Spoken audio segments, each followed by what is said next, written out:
Deep talks, बातें गहराइयों की, बातें पैसों की, क्योंकि पैसे की अहमियत को हम समझते हैं। आज जो गेस्ट हमारे बीच में हैं वो खास क्यों हैं? क्योंकि वो एक बहुत ही सुलझे हुए ट्रेडर हैं और पूरे साल में उन्होंने 1 करोड़ के आसपास पूंजी अर्जित की है। तो दोस्तों, आज हमारे बीच हैं मिस्टर साहिल रोमित्रा जी। साहिल भाई जो है डॉक्टरेट कर रहे हैं, पीएचडी कर रहे हैं एस्ट्रोलॉजी में। तो ऐसा कॉम्बिनेशन मिलना बहुत मुश्किल होता है कि कोई आदमी सक्सेसफुल ट्रेडर भी हो और एस्ट्रोलॉजर भी खुद ही हो।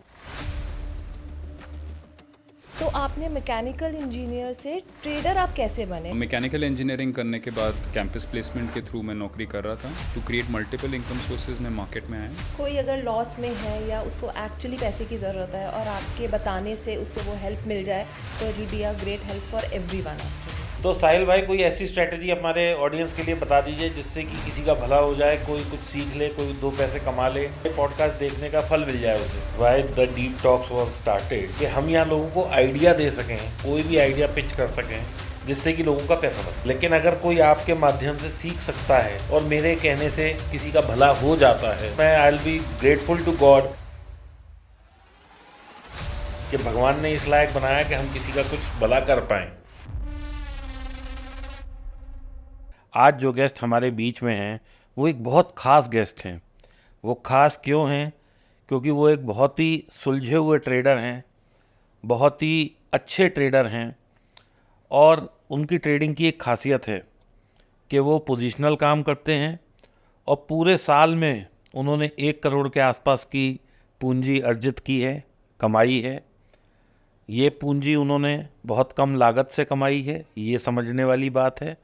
और दूसरा, पूरे साल में कुल 19,000 रुपये की उन्होंने ब्रोकरेज दी है, ये और समझने की बात है। इसका मतलब ये है कि उन्होंने बहुत अच्छे ट्रेड, बिल्कुल जिसे कहते हैं क्यूरेटेड हैंड पिक ट्रेड लिए हैं, जिसमें कि संभावना आगे बढ़ने की ज़्यादा है, लॉस की कम है, और बार बार उन्होंने ट्रेड नहीं लेके अपनी ब्रोकरेज भी बचाई है। तो दोस्तों, आज हमारे बीच हैं जम्मू से आए हमारे खास गेस्ट मिस्टर साहिल रोमित्रा जी। स्वागत है साहिल भाई आपका। Thank you very much. Welcome Sahil ji, thanks for coming to our show और आपने अपना टाइम, वैल्यूएबल टाइम निकाला, तो वी आर रियली ऑनर्ड। और हम शो शुरू करते हैं। साहिल जी, सबसे पहला क्वेश्चन, आप एक मैकेनिकल इंजीनियर हैं, तो आपने मैकेनिकल इंजीनियर से ट्रेडर आप कैसे बने? व्हाट क्लिक्ड यू मेनली कि आप एक कंप्लीट डिफरेंट प्रोफेशन में आए? जी, फर्स्ट ऑफ ऑल आप दोनों का thank you very much for inviting me and for the very kind and warm hospitality. Mechanical engineering करने के बाद कैंपस प्लेसमेंट के थ्रू मैं नौकरी कर रहा था एंड मल्टीपल इनकम सोर्सेज का एक रिक्वायरमेंट था। बट मैं अपना एक शॉप या बिजनेस या एग्रीकल्चर या प्योर सर्विसेज रिलेटेड एक एंटरप्राइज नहीं क्रिएट करने के पोजीशन में था। So out of a compulsion to create multiple income sources में मार्केट में आया और वहाँ से मैंने 2015 से, मतलब 2007 में मैं ग्रेजुएट हुआ और 2015 से मैं मार्केट में आया। And like most professional traders of the day, मैंने नौकरी करते करते ट्रेडिंग सीखी और सक्सेस एंड पैशन दोनों एक ही जगह पाया एंड एक डिसीजन लिया गया कि इसे फुल टाइम करना है।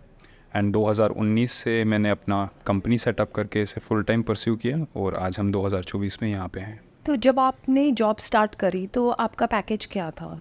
3,60,000 रुपीज़ फिडेलिटी इन्वेस्टमेंट्स बेंगलोर में मैंने अपना जॉब स्टार्ट किया था 2007 में। और जब मैंने अपना जॉब क्विट किया था तो इंसिडेंटली 36.5 लाख्स का CTC था मेरा। उस समय मैं पुणे में सीरम इंस्टीट्यूट में काम करता था। सो इट मीन्स जैसे आपने 36 लाख का पैकेज ड्रॉप करके you completely switched over to trading. Correct. तो आपने कहाँ, कौन से ईयर में शुरू किया जिसमें आपने फर्स्ट टाइम जो ट्रेड किया उसमें आपका क्या एक्सपीरियंस था और आपने उसमें कितनी कैपिटल यूज़ करी? देखिए, स्टार्ट तो मैंने 2015 में 1 लाख रुपए से किया था और मेरा ट्रेडिंग पर से का कोई इंटेंशन नहीं था। इनफैक्ट मुझे पता भी नहीं था कि ट्रेडिंग कुछ चीज़ है। 2015 में मैं 1 लाख रुपए के साथ आया था मार्केट में विद द क्लियर ऑब्जेक्टिव कि बढ़ेगा भारत, बढ़ेंगे उसके बैंक्स और मैं बैंक्स में पैसा लगाऊंगा। बट कुछ ऐसे सर्कमस्टांसेस हुए, फॉर एग्जांपल मुझे मेरे ब्रोकर के डीलर ने कॉल करके कुछ लेवल्स प्रोवाइड किए, कुछ टिप्स प्रोवाइड किए। मुझे कुछ समझ में नहीं आया, मैंने जस्ट उसके परसिस्टेंस के कारण मैंने हाँ में हाँ भर दिया और 1 लाख रुपए जो मैंने स्टार्ट किए थे वो हफ्ते के एंड तक सिर्फ 50,000 ही रह गए। वो मेरे लाइफ का I think in total life मैंने 50,000 रुपये का कोई एक्सपेंस ही नहीं किया था। तो वो बहुत ही बड़ा पर्सनल सेटबैक था और वो बेइज्जती की मतलब वो काफ़ी बेइज्जत करने वाला इंसिडेंट भी था, क्योंकि we are from a house of reasonably critical, financially critical household है हमारा। मतलब ऐसे नहीं हम जस्ट पैसे दे के आएंगे कहीं पे। तो I felt very embarrassed enough not to tell anyone in the family. और मुझे बस यही लगा, I felt cheated in the whole system कि कोई ब्रोकर 20 साल से 30 साल से ये काम कर रहा है और 50% उनके कहने पे अकाउंट इरोजन हो सकता है, तो फिर सुनना किसका है। So it happened in a day? वैसे 50 में से 45,000 तो एक दिन में ही हो गया था, यू कैन से कि इन अ फिर डे। इन्होंने मेरे को लगता है ऑप्शंस में ही किया होगा। ऑप्शंस में ही किया था एंड यस उन्होंने ऑप्शंस में ही किया था। मैं मुझे एक्चुअली कुछ भी उसके बारे में आइडिया नहीं था। Call put Nifty bank, Nifty का पता था कुछ हद तक, मोस्टली सेंसेक्स का नाम सुनते थे हम, निफ्टी भी नहीं इतना आइडिया था मुझे। बैंक निफ्टी सर्टनली नहीं पता था और बैंक निफ्टी में ही मैंने 50,000 रुपये गवाए। तो I felt very disappointed, but उस समय मैं बस अपने आप से यही सोच रहा था कि इसका पॉजिटिव क्या आ सकता है। और जब मजबूर किया अपने आप को पॉजिटिव सोचने का, तो मुझे ये रियलाइज़ हुआ कि जिस जगह में आप 50,000 रुपये हफ्ते का गवा सकते हैं, शायद वही जगह है जहाँ पे आप 50,000 रुपये हफ्ते का कमा भी सकते हैं। Exactly. तो मंडे को जब नेक्स्ट ट्रेडिंग सेशन में जब मुझे ब्रोकर ने फिर से लेवल्स प्रोवाइड किए, तो मैंने उसे बोला, देख भाई मुझे कुछ समझ में तो आया नहीं जो तूने किया है, और ना ही मुझे ये सब पता है। मुझे सिर्फ एक ही बात बता, तूने जो भी किया है अगर मैं उसका उल्टा करता तो ये 50,000 जाने की वजह मुझे क्या आते? तो बोला हाँ। तब मैंने उससे बोला कि फ़ोन रख, मैं ही ट्रेडिंग करता हूँ। और वहाँ से वो जर्नी स्टार्ट हुआ 1 लाख रुपए के इन्वेस्टमेंट कैपिटल से 2015 में। एंड वो फर्स्ट ईयर था जहाँ पे मैंने चीज़ें सीखी, बहुत ज़्यादा मेहनत की, बहुत ही ज़्यादा। आई फील अभी जब मैं हाइंडसाइट में देखता हूँ, क्योंकि मैं जॉब भी कर रहा था, फादर भी था एंड साइमल्टेनियसली ट्रेडिंग भी कर रहा था। और वो ट्रेडिंग का वो वाला फेज़ था जब आप मार्केट को सिर्फ अपना टाइम देते हैं बट आपको इन टर्न कुछ नहीं मिलता है, और आप ये उम्मीद लगाते हैं कि मैंने जो एफ़र्ट डाले हैं वो आगे जाके शायद कहीं रिवॉर्ड होंगे, बट ऐसा ज़रूरी नहीं है। फिर भी I realised I love the process of trading. मुझे मज़ा आ रहा था। मुझे लग रहा था कि मेरा इंटेलेक्चुअल बैंडविड्थ मैक्सिमाइज़ हो रहा है मार्केट में, एंड दैट्स इट। इसी से ही मैंने ट्रेडिंग को परस्यू किया। और जब फाइनेंशियल सक्सेस मिलना स्टार्ट हुआ तब कॉन्फिडेंस आया कि इसे full time as a profession भी किया जा सकता है। तो आपने बेसिकली, आपका जो मेजर सेटबैक था वो यही था कि उस डे में आपको you lost 50,000 of rupees, and उसके बाद आपने ये डिसाइड किया कि मुझे वही 50,000 मार्केट से लेने हैं। जब Yes. जा सकते हैं तो आ सकते हैं। yes. तो that was the turning point in your life. जी। और उसके बाद आपने उसी ट्रेडिंग को परस्यू किया। तो ट्रेडिंग में आप क्या करते हैं? आप इन्वेस्टिंग करते हैं, इंट्राडे करते हैं, फ्यूचर एंड ऑप्शंस करते हैं, आप MCX करते हैं? जो अभी आपने बताया कि आपने 1 करोड़ अर्न करे हैं, दैट इज़ ईयरली और क्वार्टरली? वो इस क्वार्टर के हैं। इस मतलब क्वार्टर इस साल में जो आपने हैं वो 1 करोड़ अर्न कर रहे हैं, जो आपने मुझे P&L दिखाया। जी, आप वो यानी इस कि फाइनेंशियल पहली अप्रैल से आज तक के हैं, जी और हम अभी जहाँ बैठे हैं वहाँ तक के हैं, कहने जी, का मतलब ये। Correct okay. करेक्ट। तो जब मैंने स्टार्ट किया था तो मैंने 1 लाख रुपये ट्रेडिंग कैपिटल से स्टार्ट किया था, जो वैसे कुछ बचा नहीं था उसका ज़्यादा। तो मैंने वही किया जो कोई भी कम कैपिटल वाला ट्रेडर कर सकता है, दैट इज़ ऑप्शंस। और मैंने ऑप्शन से ही गवाए थे, और फॉर सम रीज़न मुझे ऑप्शन से ही कमाने थे। मुझे और कोई इंस्ट्रूमेंट एक्चुअली पता भी नहीं था उस टाइम तक। इक्विटीज़ तो मैं सोच भी नहीं रहा था 2000। और आपके पास अगर कम कैपिटल हो तो फिर आप पोजीशन को ज़्यादा देर होल्ड भी नहीं रख सकते हैं। एग्जैक्टली। तो it started off with intraday 2015 से तो लेके। क्या साहिल जी, मैं ये सही समझ पा रहा हूँ कि आपने उस बची हुई 50,000 रुपये से 1 करोड़ कमाए? उस बचे हुए 50,000 गिरते गिरते 10,000 तक पहुँचे मेरे खुद के ट्रेडिंग से। मतलब 50,000 से वो 10,000 हो गए, और 10,000 से फिर आपने 1 करोड़ कमाए? जी, 10,000 से फिर मैंने 1.5 करोड़ कमाए। फिर 1.5 करोड़ से मैंने 50 लाख वापस दिए, और फिर वो 50 लाख वापस देने के बाद मैंने अप्रॉक्सीमेटली 3.5 करोड़ और कमाए। ओके।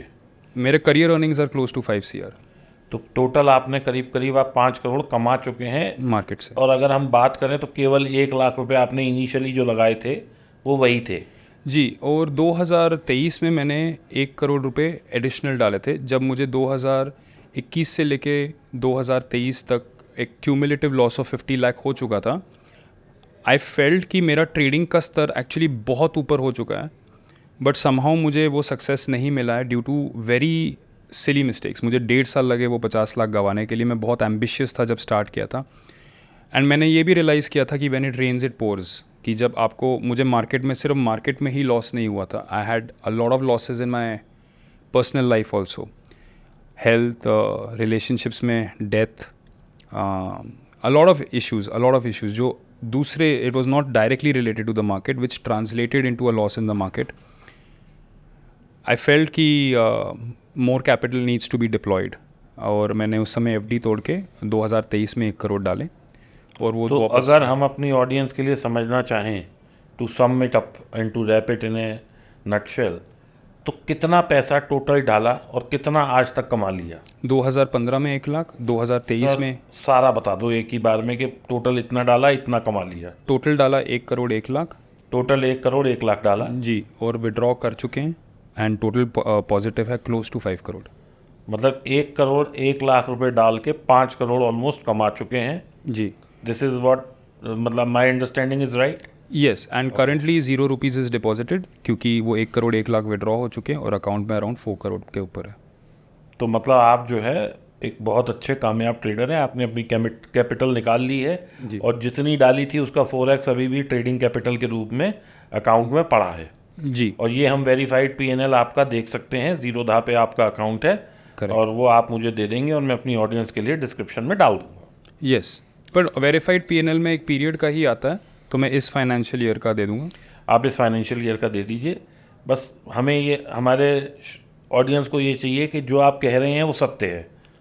तो सर, मेरी ऑडियंस के लिए मुझे सम अप और रैप अप करके बता दीजिए कि हमने टोटल में कितना पैसा डाला और कितना निकाला, कितना पड़ा है, और हम कितने मुनाफे में बैठे हैं। सर, करियर गेन्स तो 5 CR के अप्रॉक्सीमेट, मतलब 5 करोड़ आप कमा चुके हैं पिछले 2-5 सालों में, जब से स्टार्ट किया तब से 2015 से अब 2024 तक में बिल्कुल। हम 5 करोड़ कमा चुके हैं। Yes. ओके। तो ऑब्वियसली जितना डाला था वो मैंने विड्रॉ किया। 2015 से 23 तक 1 लाख डाला था, वो विड्रॉ हो चुका है। 2023 में मैंने 1 करोड़ डाला था, वो भी विड्रॉ हो चुका है। मतलब 1 करोड़ 1 लाख रुपए डाला था जी और उसके सामने हम 5 करोड़ पे बैठे हैं। जी। वंडरफुल। तो साहिल जी, जैसा कि आपने मुझे बताया और मैंने चेक भी किया कि आपकी जो टोटल इस अभी तक इस क्वार्टर में या इस पूरे 2024-25 फाइनेंशियल ईयर में 1 करोड़ के आसपास का मुनाफा है, और 19,000 रुपये की केवल ब्रोकरेज है, STT मिला के। STT मिला के। तो इसका मतलब क्या हुआ कि भाई आप बहुत कम ट्रेड लेते हैं, और जो ट्रेड लेते हैं वो बहुत सूझबूझ के साथ, बहुत समझदारी के साथ और बहुत स्टडी करके ही लेते होंगे, ये तो बट नेचुरल है।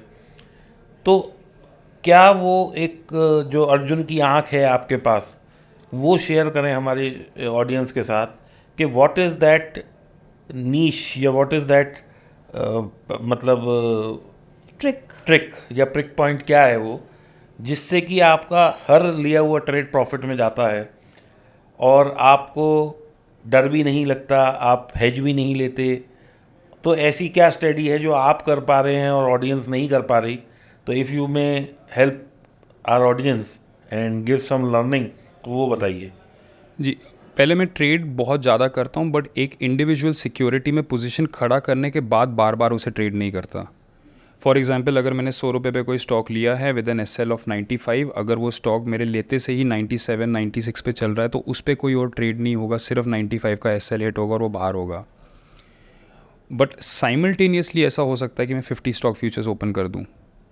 That is a function of the capital जो मेरे पास इस समय है। रही बात स्टडी की, स्टडी फ्रेमवर्क पे रहा है और एक फ्रेमवर्क बन चुका है। वो फ्रेमवर्क भी मैं आपको थोड़ी देर में एलैबोरेट करूँगा। एक्यूरेसी साइकिल्स में चलता है इस समय, क्योंकि मैं एक डायरेक्शनल ट्रेडर हूँ। जैसा आपने कहा, मैं हेज नहीं करता, मैं एक डायरेक्शनल ट्रेडर हूँ। इस समय मार्केट एक्सपेंशन में है, तो ये साइकिल मेरे लिए फेवरेबल है। जो साइकिल मेरे लिए फेवरेबल नहीं था वो 22-23 का था, जब रशिया यूक्रेन था, जब मार्केट ने 16 से 18 हज़ार के बीच में अराउंड 1.5 साल टाइम स्पेंड किया। वहाँ पे I found my self on the receiving end of paying premiums. तो ये मेरे लिए एक फेवरेबल साइकिल है, इसलिए मेरे गेन्स इस समय हाई पे हैं, एंड ऐसा एक्सपेक्टेड है कि ये साइकिल 3 साल और चलेगा। This is the broader expectation जो आप मेरा है। कभी भी शॉर्ट नहीं बैठते, आप लॉन्ग पोजीशंस ही लेते हैं? मैं लॉन्ग शॉट दोनों पोजीशंस क्रिएट करता हूँ, बट इस समय मैंने सिर्फ लॉन्ग पोजीशंस क्रिएट करके रखी तो है। आप ये किस उम्मीद पे कह पा रहे हैं या किस बेसिस पे कह पा रहे हैं कि मार्केट अपना 3 साल इसी तरह चलेगा? यानी कि अभी हम जुलाई 2024 में हैं, जी, तो ये कब आपको ऐसा लग रहा है कि यहाँ से 3 साल ऐसा चलेगा, यानी जुलाई 2027 तक ऐसा चलेगा? Yes. तो what is the basis of it? 2027-28 तक, एंड इसके बेसिस आर एक्चुअली फंडामेंटल थोड़ा बहुत। ये शायद थोड़ा लंबा हो जाएगा, but it is got to do with की वॉर के टाइमिंग्स। कुछ कंट्रीज़ प्रेफर करते हैं डेकेड के एंड पे वॉर स्टार्ट करना। देखिए, इंडिया का स्टोरी बहुत ईजी है।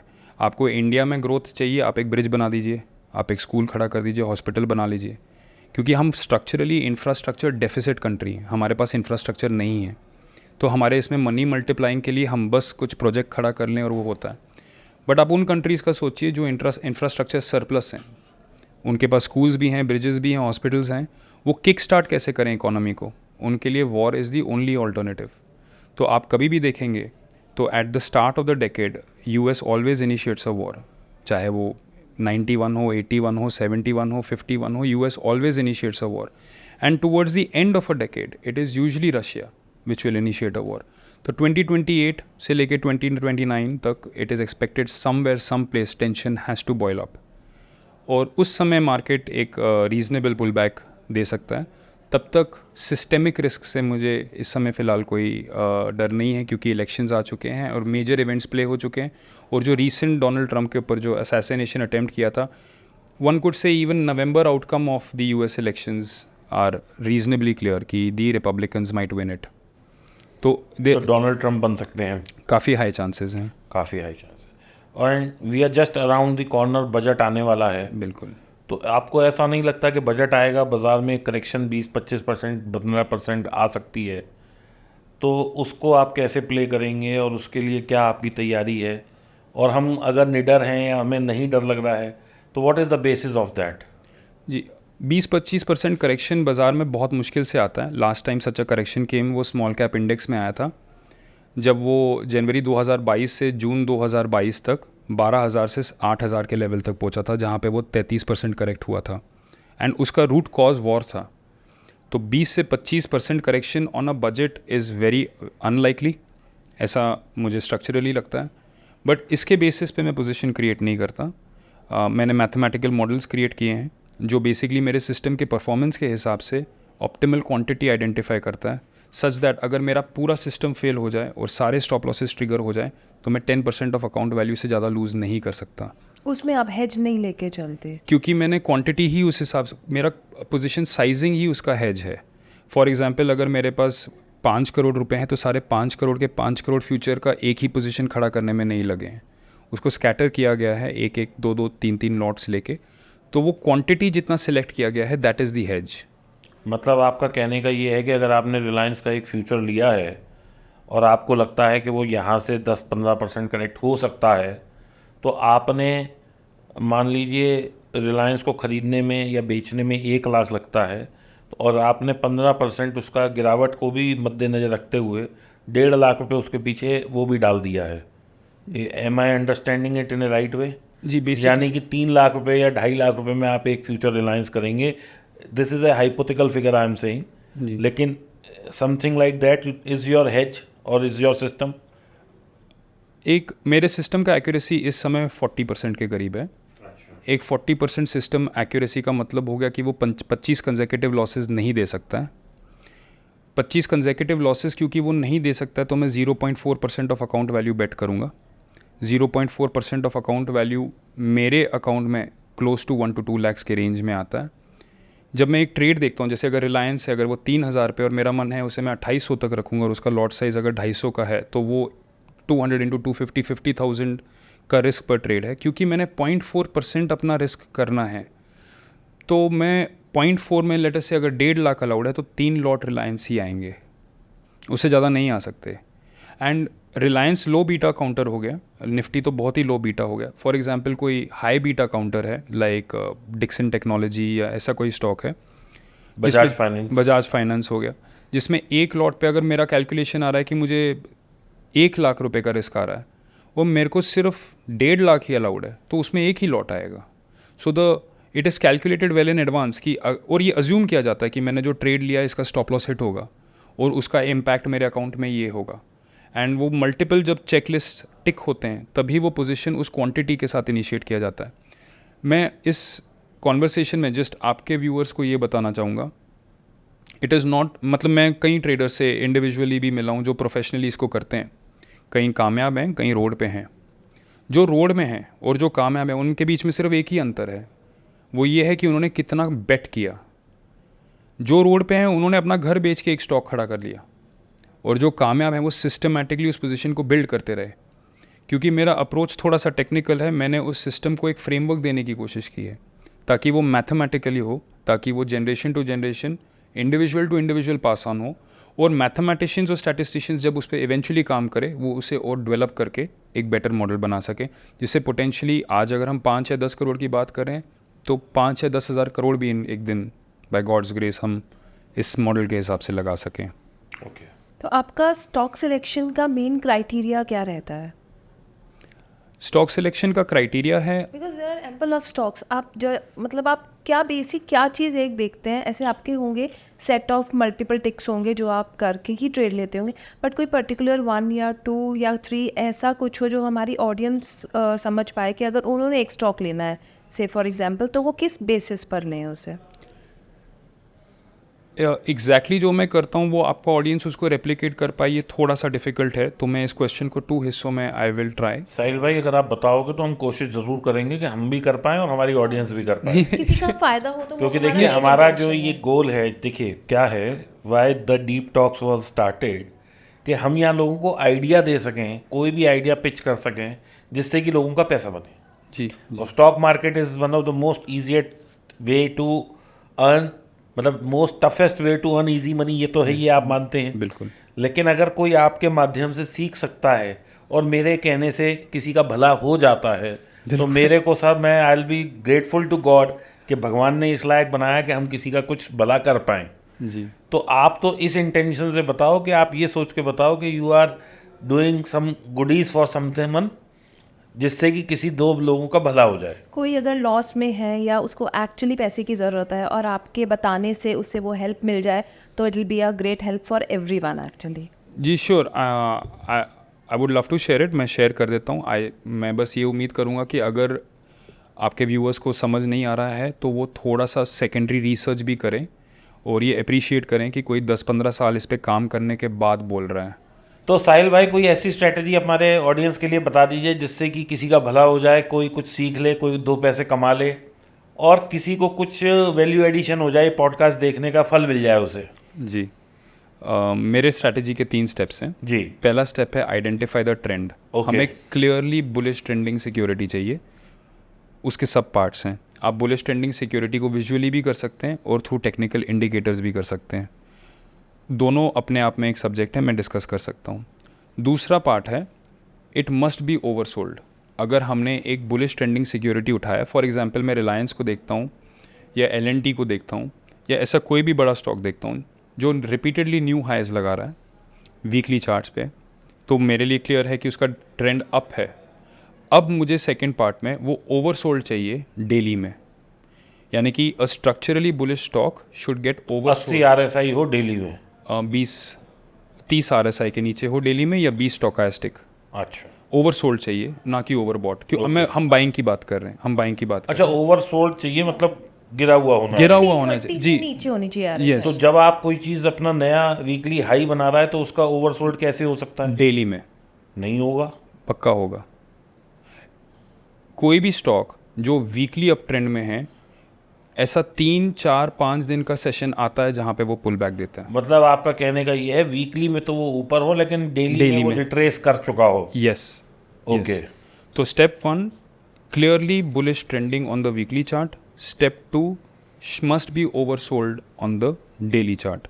स्टेप 3, जब वो ओवरसोल्ड होता है एक सिक्योरिटी तो वो एक छोटे रेंज में आ जाता है. जनरली वो एक रेक्टेंगुलर रेंज फॉर्म करता है. जब वो रेक्टेंगुलर रेंज फॉर्म करता है, जब वो इंट्राडे आवरली चार्ट में ओवरसोल्ड कंडीशन होने के बाद जब वो आवरली चार्ट में ब्रेकआउट देगा, अब वहाँ पे आएंगे. तो साहिल भाई, एक क्विक स्ट्रेटजी जिसमें कि आपने बताया पहले वीकली देखें फिर डेली देखें फाइनली आवरली। फाइनली आवरली में ब्रेकआउट आ रहा हो। जी, बेसिकली अगर आपके व्यूअर्स को ज़्यादा डिटेल्स चाहिए, आई वुड रेकमेंड कि वो डॉक्टर अलेक्जेंडर एल्डर की welcome to my trading room पढ़ें। उसमें इन्होंने इस स्ट्रैटेजी को आउटलाइन किया है और मैंने बस इसे अपने हिसाब से मॉडिफाई किया है और इवेंचुअली आपके व्यूअर्स भी वही करेंगे। इसका मतलब बहुत सिंपल है, आप एक स्टॉक को एनालाइज कीजिए और उसका एक प्रेमाइस होगा, वो होगा कि वो स्ट्रक्चरली अप ट्रेंडिंग है और वो टाइम फ्रेम आप डिटर्मिन करते हैं। मैंने अपने लिए वीकली डिटर्मिन किया है। तो फॉर एग्जांपल अगर रिलायंस या एसबीआई ऐसा कोई भी स्टॉक जो स्ट्रक्चरली अप ट्रेंडिंग है वीकली में, एक बार वो आइडेंटिफाई हो जाए तो वो मेरे वॉच लिस्ट में आएगा, और जो स्ट्रक्चरली अप ट्रेंडिंग नहीं है वो वॉच लिस्ट से बाहर हो जाएगा। तो ऐसे में हो सकता है मेरे 200 स्टॉक फ्यूचर्स में से हो सकता है 50, हो सकता है 20, depending on the strength of the market उतने क्वालिफाई हो जाएंगे। एक बार वो स्ट्रक्चरली अप ट्रेंड आइडेंटिफाई हो गया वीकली में, अब हम उसे डेली में ट्रैक करेंगे। ट्रैक क्या करेंगे? हम अपने पसंद का ऑसिलेटर लगाएंगे। मेरे पसंद का ऑसिलेटर था स्टोकास्टिक विद अ सेटिंग 5,3,3। ये मेरे पसंद का था क्योंकि मैं वीकली से जब डेली ड्रॉप कर रहा था मैं 1:5 कर रहा था। 5 दिन का एक वीक बनता है, तो मैंने स्टोकास्टिक को भी 5 ही सिलेक्ट किया। अब जब वो डेली, अभी मैं उसको डेली ट्रैक कर रहा हूँ, एक स्ट्रक्चरली बुलिश स्टॉक कभी कभी डेली में ओवरसोल्ड हो जाता है। एक बार वो ओवरसोल्ड हो गया, वो अब मेरे सेकंड स्क्रीन में आ गया, where I am now looking for a bullish confirmation. Tactical bullish confirmations आपको कैंडलस्टिक्स के थ्रू मिलते हैं, such as a bullish harami followed by a confirmation, bullish engulfing या piercing followed by a confirmation. Hammer छोड़ के बाकी हर candlestick को एक कन्फर्मेशन कैंडल भी चाहिए। बट अगर आपके व्यूअर्स को कैंडलस्टिक्स के बारे में ज़्यादा जानकारी नहीं है और वो विजुअली इस पे काम करना चाहते हैं, तो वो आवरली चार्ट सेट कर ले और रेंज ब्रेक होने पे एंटर कर ले। दोस्तों मैं थोड़ा सा ईज आउट कर देता हूँ क्योंकि सर ने थोड़ा ज़्यादा टेक्निकल वे में बता दिया। सबसे पहले हमें वीकली चार्ट लगाना है। Weekly candle higher highs higher lows बना रही हूँ तो हमें पता लग जाएगा कि ये चार्ट जो है ये पर्टिकुलर स्क्रिप्ट लॉन्ग ट्रेंड में है। फिर उसे हमें डेली टाइम फ्रेम में आना है। तो डेली टाइम फ्रेम में जब हम देखेंगे तो कैंडल कहीं ना कहीं से ऊपर जाके टॉप बना के नीचे रिट्रेसमेंट पे होनी चाहिए। जब वो डेली में नीचे रिट्रेस आएगी तो जब हम उसकी RSI देखेंगे तो वो सोल्ड में आ जाएगी। डेली से जब वो सोल्ड में आ गई, मैं ठीक बोल रहा हूँ? बिल्कुल करेक्ट। अब हम इसे चार्ट को आवरली में कन्वर्ट कर लेंगे। आवरली में जब व्हेन वी विल सी कि पिछली कैंडल का, क्योंकि आवरली है तो पिछली 4-5 कैंडल का जैसे ही हाई ब्रेक हो रहा होगा, इसको बोलते हैं रेंज ब्रेक। जैसे ही वहाँ से रेंज ब्रेक हो रहा होगा, हम उसमें एक छोटे से एसएल जो कि जहाँ तक रिट्रेसमेंट करके आवरली कैंडल का बॉटम बना है, वहाँ से एक छोटा सा एसएल लेके लंबे टारगेट के लिए राइड कर सकते हैं। सर का तजुर्बा ये कहता है कि यहाँ से हमें जब ये रेंज ब्रेक होकर दोबारा नया हाई बनता है और उससे और ऊपर जाता है तो फिर we are in a formation of new higher highs. बिल्कुल ऑन वीकली एज वेल। बिल्कुल आपका ऑब्जेक्टिव है कि एक ओवरसोल्ड बुलिश स्टॉक जो ओवरसोल्ड हो गया और उसने अगर कंफर्मेशन दे दिया, आपने एंटर करना ही है और जो भी पिछला हाई था वो आपका पहला टारगेट बन जाएगा। और क्योंकि हमने ट्रेंडिंग स्टॉक सेलेक्ट किया है, हम दूसरे लॉट पे टारगेट नहीं लगाएंगे, उसे छोड़ देंगे।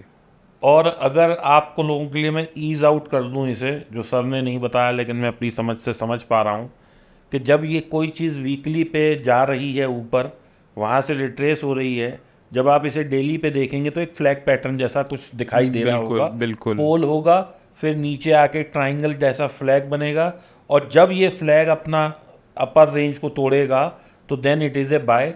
और इस तरह का जब बाय बनता है डेली पे तो देखा गया है कि पहले का जो पोल होता है उससे डबल या उतना तो टारगेट होता ही है। बिल्कुल this is the study of flag what I have done. बिल्कुल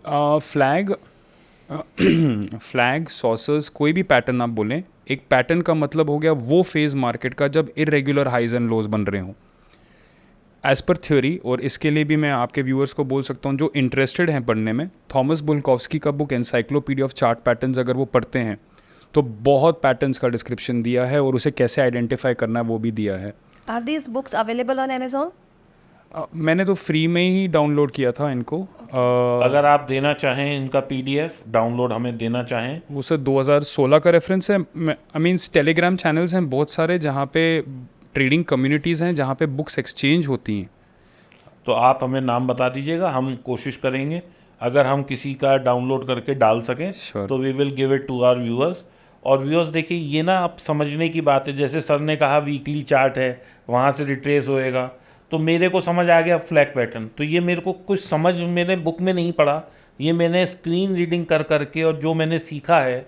तो इसीलिए मैं हर बार कहता हूँ talk to charts, when you talk to charts, chart in turns talk to you and you understand them well. बिल्कुल बिल्कुल। ट्रिपल स्क्रीन ट्रेडिंग सिस्टम जो मैंने इनिशियली रेकमेंड किया है, उसको सिर्फ वीकली डेली आवरली में नहीं, उसको आप डेली आवरली 10 मिनट्स पे भी कर सकते हैं, उसको आप आवरली 15 मिनट्स और 3 मिनट्स में भी कर सकते हैं। इसमें टाइम फ्रेम मैंने अपने हिसाब से सिलेक्ट किया है क्योंकि मेरा वॉच लिस्ट 250 स्टॉक्स का है। जो नॉविस ट्रेडर्स हैं जो सिर्फ 5 स्टॉक्स ही देखने वाले हैं, हो सकता है वो छोटे टाइम फ्रेम पे भी यही मेथडोलॉजी से काम करें कि उनको आवरली में अप ट्रेंड दिखना चाहिए, 15 मिनट में ओवरसोल्ड होना चाहिए और 3 मिनट में कहीं एक रेंज ब्रेक होना चाहिए, तब आप एंटर कर गए।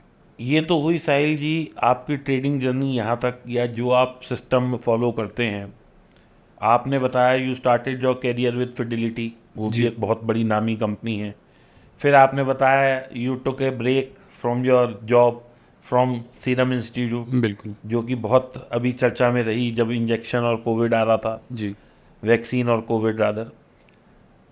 तो इतनी अच्छी, इतनी नामी कंपनियों को छोड़ के were you able to take this risk कि अब मैं now I am fit for trading, ये कैसे रियलाइज़ हुआ? कितनी आमदनी आने के बाद रियलाइज़ हुआ, या इसके लिए क्या किया? पहले चलिए आप ये जवाब दीजिए, फिर मेरा अगला सवाल इसी से कनेक्शन में आगे है। जी, जब आप नौकरी छोड़ते हैं तब आप एक सिक्योर इनकम सोर्स छोड़ रहे हैं, और हमारा दायित्व है एज अ ट्रेडर कि अगर हम सिक्योर इनकम सोर्स छोड़ रहे हैं तो हमें एक और सिक्योर इनकम सोर्स क्रिएट करना ही पड़ेगा। हमारा ग्रोथ तो स्पेक्युलेटिव इनकम और रिस्क इनकम सोर्स से ही आएगा। अब क्योंकि मैं नौकरी छोड़ रहा हूँ तो सबसे पहले मैंने क्या किया, मैं नौकरी के दौरान ही 2018 में मैंने कंपनी इनकॉर्पोरेट की। 2019 जनवरी तक उसका बैंक अकाउंट, करंट अकाउंट, सारे फॉर्मेलिटीज़ कंप्लीट किए। फरवरी तक कुछ क्लाइंट्स आना स्टार्ट हुए, एक कमीशन और एक ब्रोकरेज इनकम स्टार्ट हुआ। फिर मैंने 2019 अप्रैल में पीएफ और ग्रेचुइटी लेके कंपनी छोड़ दी। एक secure income source of salary को मैंने पहले अपने से कोशिश की कि एक secure income source via brokerage and commission create किया जाए। और रही बात स्पेक्युलेटिव इनकम की, ये जर्नी टफ है जो बाहर से ऐसे देखता है। जैसे अगर हम किसी कैटरपिलर को देखें जो बटरफ्लाई बनने वाला होता है तो उसका बहुत स्ट्रगल कर रहा है, बट अगर आप कैटरपिलर से पूछें तो उसे और कोई रास्ता नहीं पता है। एग्जैक्टली ऐसा ही था कि the transition had to happen. मैं क्लियर था कि ये ट्रांजिशन होना है। अभी जस्ट जो मेरे साथ जो स्टेक होल्डर्स हैं, मेरे फैमिली, उनको और अपने सब चीज़ों को माइंड में रखते हुए एक टाइम लिया गया उस डिसीजन को करने के लिए। बट 2019 में भी जब मैंने नौकरी छोड़ी तब तक मुझे 4-5 साल हो चुके थे ट्रेडिंग करते हुए, और मैं उसमें तीनों सेगमेंट्स में, equity, commodity and currency, NSE-FO commodity and currency में प्रॉफिटेबल था। और तीनों सेगमेंट्स को मिला के मेरा एक ज़ीरोडा का 60 डे चैलेंज आता था। मेरे 35 विनिंग सर्टिफिकेट्स थे जो मेरे हिसाब से इंडिया में हाईएस्ट हैं। 35 क्योंकि तीनों सेगमेंट्स में प्रॉफिट मतलब आपके पास 35 सर्टिफिकेट ज़ीरोधा के विनिंग सर्टिफिकेट। यस, तीनों सेगमेंट्स में मिला के I think second to that is just 20 या 22 के करीब। मैं बहुत कॉन्फिडेंट था, मतलब मुझे I was looking forward to it, I was very hungry, I was looking forward to it. और उल्टा मुझे लग रहा था कि अगर कोटक का म्यूचुअल फंड है तो मेरा क्यों नहीं है। तो वो एक अलग किस्म का फॉरवर्ड था, अब मुझे समझ में आता है क्यों नहीं है। बट उस समय आई वॉज इमोशनल भी था, बट आई थिंक लॉजिकल भी था, समवेयर इन बिटवीन एक बैलेंस था। You were like trading in MCX also, NSE also. Yes. So आपका जो मैक्सिमम रिटर्न आया वो किस में आया? रिटर्न वाइज तो MCX में आया है मैक्सिमम, बट अनफॉर्चुनेटली जब आप प्रोफेशनल हो जाते हैं, जब आप डीलर्स हायर करते हैं, आप टर्मिनल्स लेते हैं, तो आपको रियलाइज़ होता है कि NSE-FO का, MCX का और CDX का तीनों का अलग लाइसेंस चाहिए। और मैं एक्चुअली जब मैंने नौकरी छोड़ा तो मेरा गो टू मार्केट यही था कि मैं कमोडिटी ट्रेडर हूँ और मैं आपके कमोडिटी सेगमेंट में लाइसेंस चाहिए, थोड़ा सा आप डिटेल करेंगे? बिकॉज लाइक आज मैं हूँ तो मैं MCX में भी ट्रेड कर सकती हूँ और NSE में भी ट्रेड कर सकती हूँ, तो लाइसेंस किस चीज़ के लिए चाहिए? जी, एज एन इंडिविजुअल नहीं, बट अगर आप एक ऑथराइज पर्सन या सब ब्रोकर बनते हैं जिनको ब्रोकरेज कमीशन लेना है, और आप टर्मिनल इंस्टॉल करने वाले हैं जिसको एक स्टैटिक आईपी चाहिए, और आपका स्टाफ जो उस टर्मिनल को यूज़ करने वाला है उसे अलग एग्ज़ाम्स देने पड़ते हैं बेस्ड ऑन दी सेगमेंट। मतलब ये आप उन लोगों के लिए कह रहे हैं जो लोग अपना सेटअप एज ए ब्रोकर करना एज अ चाहते हैं, ब्रोकर, या सब ब्रोकर? आपको एक सिक्योर इनकम सोर्स चाहिए। अगर आप ट्रेडिंग में विदाउट सिक्योर इनकम सोर्स आ रहे हैं, आप डरे हुए रहेंगे और वो डर आपको प्रेशर में ला सकता है। We are in the market for growth, we are not in the market for cushion. तो आपका ग्रोथ कैपिटल ही एलोकेट होगा तभी आप मार्केट में हैं। बिकॉज अगर आपको हर टाइम ये टेंशन रहेगी कि आपको पर मंथ एक विड्रॉल चाहिए तो आप गलत ट्रेड लेंगे ही लेंगे। प्रेशर में में चांसेस chances हैं, हैं। यस, फियर के चांसेस हैं, इमोशंस के चांसेस हैं, और आप ऑब्जेक्टिवली उसको बस एज अ नंबर ट्रीट करने की बजाय उस नंबर का आपके लाइफ में सिग्निफिकेशन पे ज़्यादा ध्यान देते हैं। आपके हिसाब से जो भी स्टॉक मार्केट में आए एक ग्रोथ पॉइंट ऑफ व्यू से आए और एक रेगुलर सोर्स ऑफ इनकम, एक secure source of income generate करके आए तो बेटर है। बिल्कुल, देर इज़, जितना मर्जी लोग आपको ट्रोल करें, आपको कोई नहीं रोक रहा टीचिंग करने से, आपको कोई नहीं रोक रहा सेबी का आरए या इन्वेस्टमेंट एडवाइज़र बनने से, आपको कोई नहीं रोकता। ये आप ये करिए ताकि अगर सपोज़ इन केस आपका मार्केट में करियर एज अ ट्रेडर ना बने, आपके पास कोई प्रोडक्ट या सर्विस तो हो जो आप मार्केट में जाके बेच सकें। नहीं तो आप, अभी जैसे मुझे 10 साल हो गए ट्रेडिंग करते हुए, तो मैं एम्प्लॉयबल नहीं हूँ अब। I cannot go to Infosys या TCS and get a job. मुझे ERP का आइडिया नहीं है, मैं I am not in that structure any more. आप सारे स्किल्स लूज़ कर देते हैं, आप हायरार्की को लूज़ कर देते हैं, तो आप स्ट्रक्चरली बहुत ऑल्टर होने वाले You हैं। need to update yourself. If you have to be in that profession, you need to update. Yes, and you have to have a professional qualification of that industry. ये मत सोचिए कि सिर्फ trading से आप कर लेंगे, ट्रेडिंग से भी ऐसा नहीं है, बट आपके पास कोई एक बैकिंग आपने क्रिएट किया हुआ होना चाहिए। कम से आप म्यूचुअल फंड ही बेचिए, एम्फी का एग्ज़ाम देके कुछ तो कीजिए, नहीं तो बहुत ख़राब हालत हो सकती है, बहुत ज़्यादा। जब आपसे मैं चर्चा कर रहा था तो आपने मुझे बताया कि आप एस्ट्रोलॉजी में PhD कर रहे हैं। जी। तो साहिल भाई ये बताइए, मतलब 2 सवाल हैं मेरे, इसको एक एक करके बताइए कि क्या एस्ट्रोलॉजी स्टॉक मार्केट में कहीं हेल्प करती है, या लोग जो पंडितों के पास जाके पूछते हैं कि भाई मेरा लॉस हो गया और पंडित कहता है अरे ये तो जुआ सट्टा है, तुम्हारा तो लॉस होना ही है, क्या ये मिथ सही है? दूसरा, आप एस्ट्रोलॉजी एज ए कैरियर करना चाहते हैं या it is only just to help yourself for your trading journey? Astrology as a career for sure. और मेरा पहला सवाल भी है। और एक एड ऑन क्वेश्चन मैं भी करना चाहूँगी इनसे रिलेटेड कि आपने जैसे ये इन्होंने जो बात बोली कि हम मैक्सिमम जितने भी एस्ट्रोलॉजर्स के पास जाते हैं तब आप कहते हैं कि मेरा समय अच्छा नहीं चल रहा है या मुझे लॉस हो रहा है, तो वो जनरली शेयर मार्केट के लिए मना कर देता है कि इसमें आपकी ग्रोथ नहीं हो सकती। तो ये मिथ है, आप क्या सोचते हैं इस बारे में? यस, तो पहला स्टेप, एस्ट्रोलॉजी को मैं प्रोफेशनली एज अ करियर देखता हूँ। वो इसलिए बिकॉज मेरा पहले भाव का स्वामी 11वें भाव में जो ग्रोथ के हाउस में, तो मैं कुछ भी करूँगा तो मैं उसमें पैसा खोजूंगा ही खोजूंगा। इट कैनॉट हैपन कि मैं दिन में 10-15 घंटे कुछ पढ़ रहा हूँ और उसका कोई कमर्शियल आउटलेट नहीं है। So astrology is definitely a career. रही बात अभी पंडितों की, पंडित एक एस्ट्रोलॉजर उतना ही है जितना डॉक्टर एक फार्मासिस्ट है। पंडित एस्ट्रोलॉजर नहीं है। एस्ट्रोलॉजर आपको बोलेगा कि आप शनि की पूजा कीजिए या राहु की पूजा कीजिए, तब आप पंडित के पास जाके वो पूजा करवाएंगे।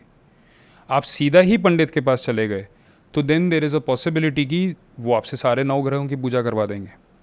तीसरा, एस्ट्रोलॉजी के कुछ, मैं पराशर ज्योतिष में PhD कर रहा हूँ, तो हमारे कुछ ग्रंथ हैं, बृहत्होरा, पाराशास्त्र, सरावली, फलादीपिका।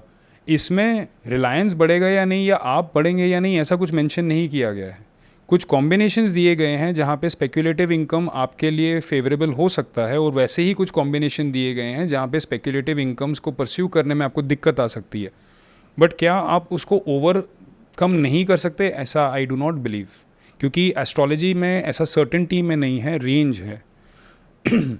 और उस रेंज का फेवरेबल आउटकम हमें मिले, हमारा डेली रूटीन उस हिसाब से हम डिज़ाइन करते हैं।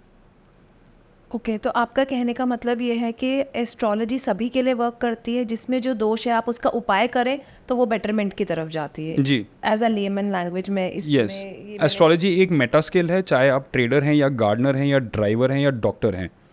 वो करने से आपके quality of life and experience of life में इम्प्रूवमेंट गारंटीड है, ये गारंटीड है। अभी वो डायरेक्टली ट्रांसलेट होता है नहीं इनटू वेल्थ, या डायरेक्टली ट्रांसलेट होता है नहीं इनटू लॉन्जेविटी ऑफ लाइफ।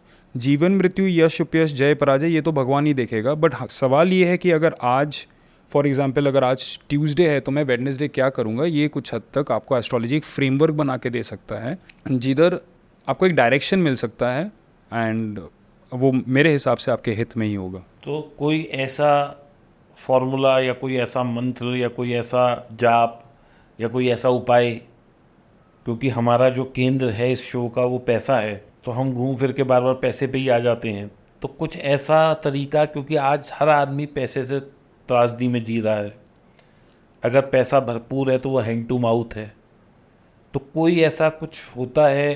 क्योंकि मुझे नहीं पता एस्ट्रोलॉजी में ऐसा कुछ होता है या नहीं, क्योंकि मैंने तो कुछ रील देखी थी, उसमें वो कुछ विदेशी शब्द बुलवा रहे हैं, कोई कुछ मंत्र बुलवा रहा है, कोई कुछ, मैंने रीलों पे देखा है, मैं किसी पंडित के पास नहीं गया। तो क्या वाकई में आपने बहुत सारे रिंग्स पहने हैं। मैंने रिंग्स भी पहने हैं, ये मैंने आज से 7-8 साल पहले किसी से पूछ के पहने थे। तो कोई ऐसा मंत्र या कोई ऐसा जाप होता है जो पैसे को आमंत्रित करे, या हमारे पास पैसे की जो कमी है उसको पूरा करे, या पैसे को बढ़ाए? पैसों की कमी इज़ यूजुअली सिंबॉलिक ऑफ कमी समवेयर एल्स। ये ऐसे नहीं, वो उसका एक उसका रिजल्ट है वो, बट उसका साइन है वो, बट हमें वो रूट कॉज एड्रेस करना पड़ेगा। और सेकेंडली ये एक फ्रेमवर्क, एक ब्यूटीफुल फ्रेमवर्क महर्षि पराशर ने क्रिएट किया है। इट इज़ ऑलमोस्ट लाइक कि आप एक डायरेक्ट कॉन्वर्सेशन कर रहे हैं महर्षि पराशर के साथ, उनके लैंग्वेज में, और उसके इन बिटवीन एक एस्ट्रोलॉजर आता है जो ट्रांसलेट करता है।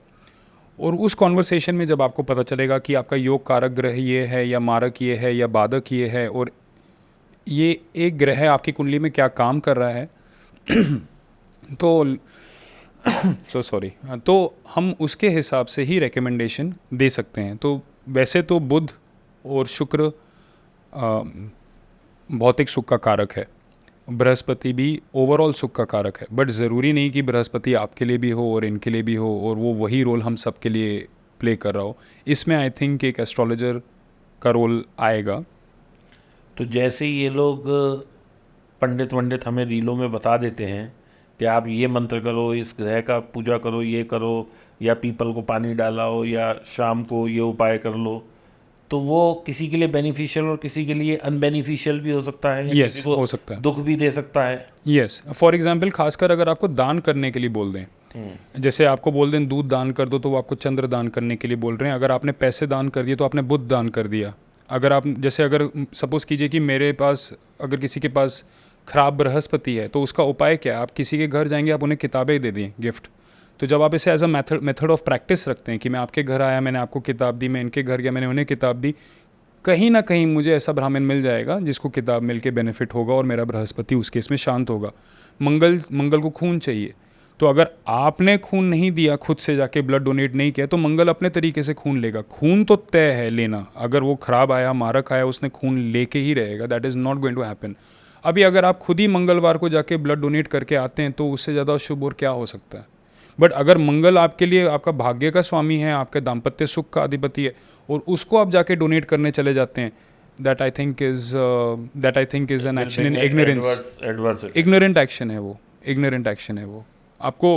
और वो भी जब इतना सिंपल है, it's not so difficult to be able to evaluate your own chart, और इतना मज़ा आता है सब्जेक्ट में। आई एज एन इंडियन मुझे लगता है कि रिगार्डलेस ऑफ ए रिलीजन, हर किसी को प्राउड होना चाहिए हमारे एंसेस्टर्स ने क्या क्रिएट किया है, और थोड़ा एफर्ट डालें। यू नेवर नो, आपके अष्टम भाव से आप डील कर रहे हैं, अगर आप उससे वर्क करते हैं तो आपके बहुत लाइफ के कॉम्प्लिकेशंस भी सॉल्व होते हैं। तो आप एक और बात बताइए, जैसे आपने बताया कि एक पर्टिकुलर रेमेडी किसी को हार्म कर सकती है, किसी को बेनिफिट कर सकती है। दान, पर्टिकुलरली दान कर देना, और इवन रिंग्स, गलत मेटल अपने ऊपर लगा देना, वो बहुत ख़राब हालत कर सकती है। तो जैसे लोग आजकल इतनी रील्स डालते हैं कि हमने ये दान किया, हमने वो दान किया, और देखा देखी सब लोग करने लग जाते हैं। तो कोई ऐसा एक पर्टिकुलर दान जो कोई भी कर सकता हो, किसी की भी राशि को सूट कर सकता हो और उन्हें बेनिफिट मिल जाए? नहीं, वो कल्चरल और फेस्टिवल स्पेसिफिक है कि आप दिस इज़, जैसे I do not do that, मैं नहीं कर सकता रेकमेंड वैसे, बिकॉज ये आई एम अज्यूमिंग कि ये मासेस को जाने वाला है, और मैं उस किस्म का पर्सन हूँ, ऐसा एटलीस्ट मुझे लगता है कि जो सोच समझ के ही बोलेगा, ऐसे नहीं चलो, बोलेगा। तो कोई ऐसा मंत्र जो सबके लिए भला कर सके? मंत्र आप किसी का भी करें, मंत्र हमेशा भला ही करेंगे, अच्छा, हमेशा भला ही करेंगे। 9 ग्रह हैं, आप स्टार्ट हो जाइए सूर्य से, उसके 28,000 बार का जाप होता है, ओम राम रीम रोम से सूर्याय नमः। आप स्टार्ट हो जाइए और एंजॉय कीजिए उस प्रोसेस को। आप जब तक ये सारे 9 ग्रहों के मंत्र कर लेंगे, उसके बाद जब आप एक्चुअली प्रेयर्स करने जाएंगे, आपके प्रेयर्स का क्वालिटी और आपका thought process in the prayer भी बहुत क्लियर हो जाएगा। आज की डेट में मुझे भी, जब मैं 20-25 मिनट अगर कोई जाप करता हूँ तो घुटनों में पेन स्टार्ट हो जाता है या बैक में पेन स्टार्ट हो जाता है, तो it is already telling me कि थोड़ा योगा करो, कुछ फिटनेस के लिए करो। मुझे ऑलरेडी पता चल रहा है। आई एम श्योर अगर मैं ये 20-25 साल चलता है तो मैं कई घंटों तक प्रेयर कर पाऊंगा विदाउट एनी प्रॉब्लम, और मुझे बहुत मज़ा आएगा। ये एक मैराथन है, स्प्रिंट नहीं है। आप पहले एक लाइन के बीज मंत्र से स्टार्ट कीजिए, फिर उसके बाद जैसे सिर्फ एक प्लैनेट की ही विधि करने में आपका पूरा लाइफ जा सकता है। तो बट एक लाइन के बीज मंत्र को 108 बार जपने में मुझे नहीं लगता कोई दिक्कत होनी चाहिए किसी को भी। चलिए फाइनली एक एस्ट्रोलॉजी का लास्ट क्वेश्चन और फिर हम दोबारा शेयर मार्केट पे आ जाएंगे।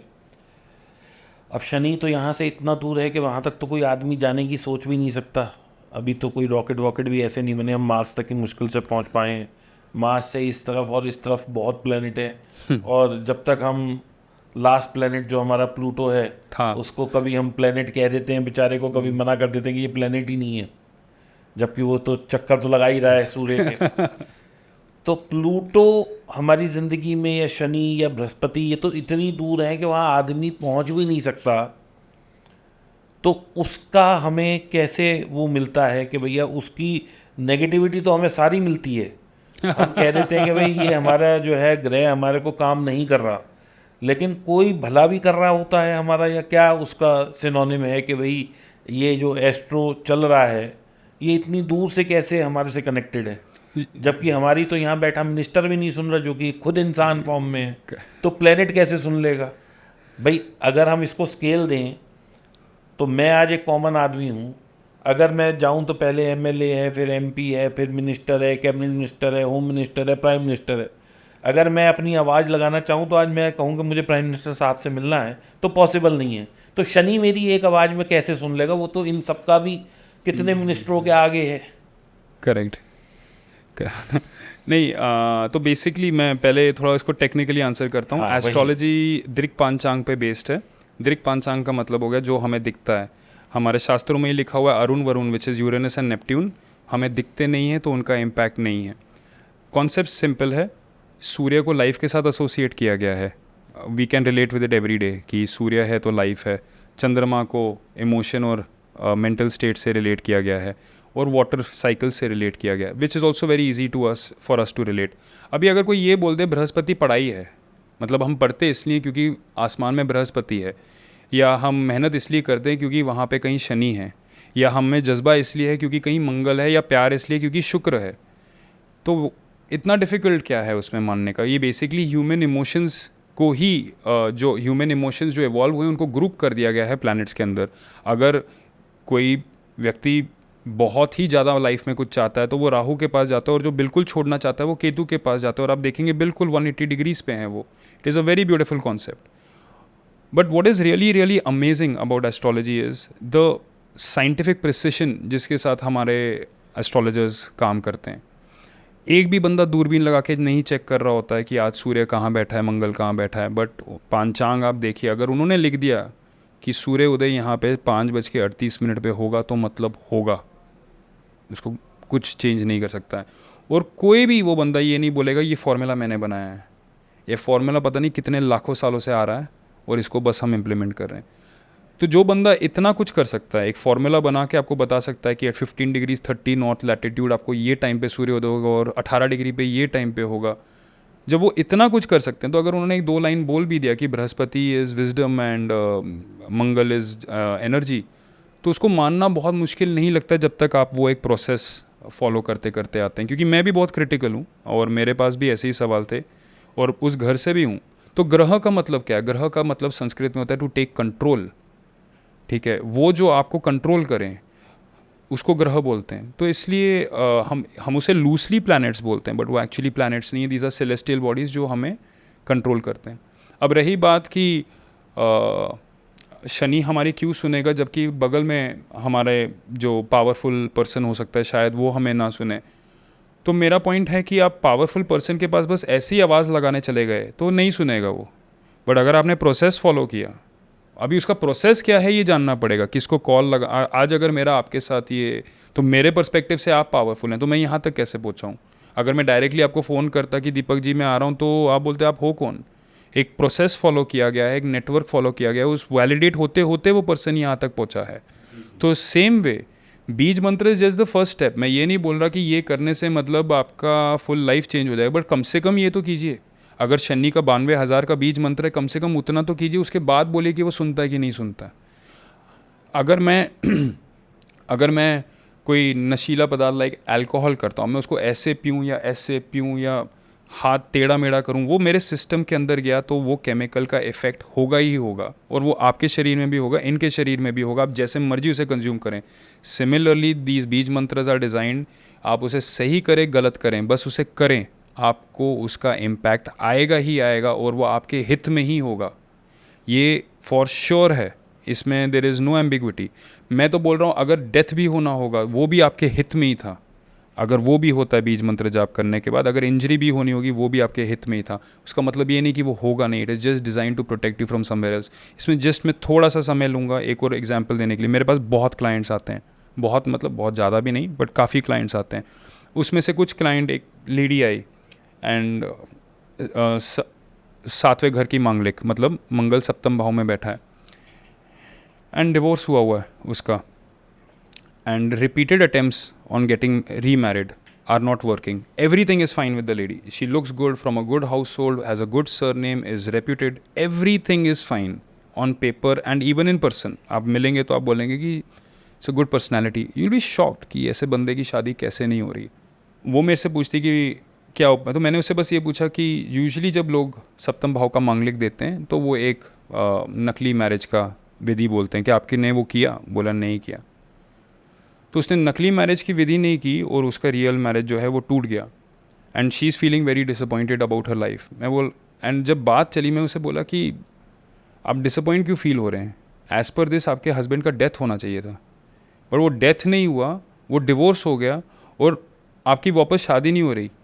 Who knows, maybe you were to get married and the boy was to die, वो गया नहीं, एंड उसका मंगल कितना योग कारक होगा जिसने उसको बचाया होगा, हमें पता नहीं चलता है, बट हमारे लिए वो डिवोर्स भी शायद हो सके हमारे हित में होता है। मेरा कहने का पॉइंट ये है कि हम जब सीढ़ी चलते हैं और हम गिरते नहीं हैं, हम इसके बारे में सोचते नहीं हैं। हो सकता है आपका कार्डियो हेल्थ बहुत बढ़िया हो, आपके लंग्स किडनीज बहुत बढ़िया हो, बट आपकी उंगली नाखून निकला हो, आपका ध्यान कहाँ जाएगा? सिर्फ उस नाखून पे ही जाएगा। आप कहाँ बैठ के सोच रहे thank you God for the wonderful cardio health, हम कभी नहीं बोलते, हम उस समय उस दर्द की तरफ ही सोचते हैं। तो सेम वे एक एस्ट्रोलॉजर का पर्सपेक्टिव होता है कि आप क्यों सप्तम भाव के मंगल को या अष्टम भाव के मंगल पे ही फोकस कर रहे हैं। आप जो आपका 5वें भाव का स्वामी 10वें में बैठा है, उस राजयोग पे भी तो फोकस कीजिए साइमल्टेनियसली। पॉजिटिविटी भी तो देखिए, आपके कुंडली में कुछ तो पॉजिटिव होगा कि आप इतने सुंदर हैं, इतने अमीर हैं और हेल्दी हैं और इतनी अपॉर्चुनिटीज़ हैं आपके लाइफ में। मतलब यही कंपेयर कीजिए आप किसी उस बच्चे से जो अफ्रीका में हो या मे बी शायद अफगानिस्तान में, उनके पास ये अपॉर्चुनिटीज़ ना हो, तो कुछ तो आपने अच्छा किया होगा कि हमारे इस सब्जेक्ट पे आपकी डिस्कशन उस व्यक्ति से हो रही है जिसको बेसिकली आपसे आपका पैसा भी नहीं चाहिए।